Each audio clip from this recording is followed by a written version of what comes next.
പലപ്പോഴും manufacturing യൂണിറ്റുകൾക്ക് current bill കൂടുന്നത് അവിടുത്തെ പവർ ഫാക്ടർ കുറവായതുകൊണ്ടാണ്.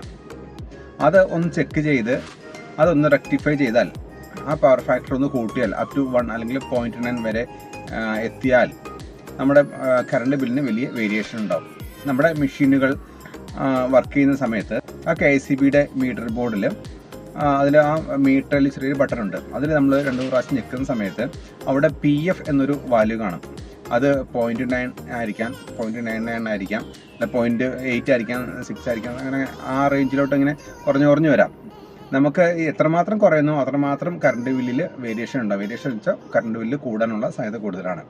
അപ്പോൾ ഇത് മെഷീൻ ഓൺ ചെയ്യുന്ന സമയത്ത് ജസ്റ്റ് ഇതിൻ്റെ വാല്യൂ എത്രയാണെന്ന് ഒന്ന് നോക്കിയിട്ട് കമൻ്റ് ഇടൂ. നമുക്ക് റെക്ടിഫിക്കേഷനുള്ള കാര്യങ്ങളെക്കുറിച്ച് കൂടുതൽ സംസാരിക്കാം. ഞാൻ രൂപേഷ് പതാലിൽ, വയറിംഗ് സൊല്യൂഷൻ എക്സ്പേർട്ടാണ്. ഇത്തരത്തിൽ എന്തെങ്കിലും കൺസേൺ ഉണ്ടെങ്കിൽ കമൻറ്റ് ചെയ്യും.